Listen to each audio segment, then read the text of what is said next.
នៅពេលដែលអ្នកកាន់តែមានវ័យចាស់ទៅអ្វីដែលជាអត្ថប្រយោជន៍នៅក្នុងជីវិតរបស់អ្នកគឺចាប់ផ្ដើមផ្លាស់ប្ដូរអ្នកឈប់ដេញតាមភាពរអ៊ូដែលឥតប្រយោជន៍ហើយចាប់ផ្ដើមស្រេកឃ្លាននៅសេចក្តីសុខសាន្តហើយលើសពីអ្វីៗទាំងអស់គឺអ្នកចង់នៅក្បែរមនុស្សដែលធ្វើឲ្យអ្នកមានអារម្មណ៍ថាមានសុវត្ថិភាព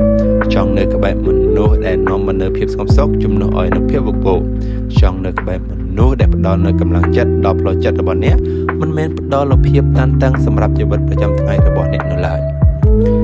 អ្នកនឹងថាព្យាបមានបានពិតប្រាកដវាមិនមែនជាការបង្អួតសម្ញេនោះទេវាមិនមែនជាភាពឆាត់ឆាយហើយវាក៏មិនត្រូវការបង្ហាញដើម្បីបញ្ជាក់ប្រាប់ម្ដងនេះដែរវាគឺជាការភ្ញាក់ពីដំណេកដោយគ្មានក្តីបារម្ភវាគឺជាការសើចដោយមិនចាំបាច់សម្ដែងវាគឺជាការត្រូវបានគេយល់ចិត្តដោយមិនចាំបាច់ចំណាយពេលវេលាបកស្រាយច្រើនបើយល់ថាវីដេអូនេះមានប្រយោជន៍សូមចែករំលែកវីដេអូនេះ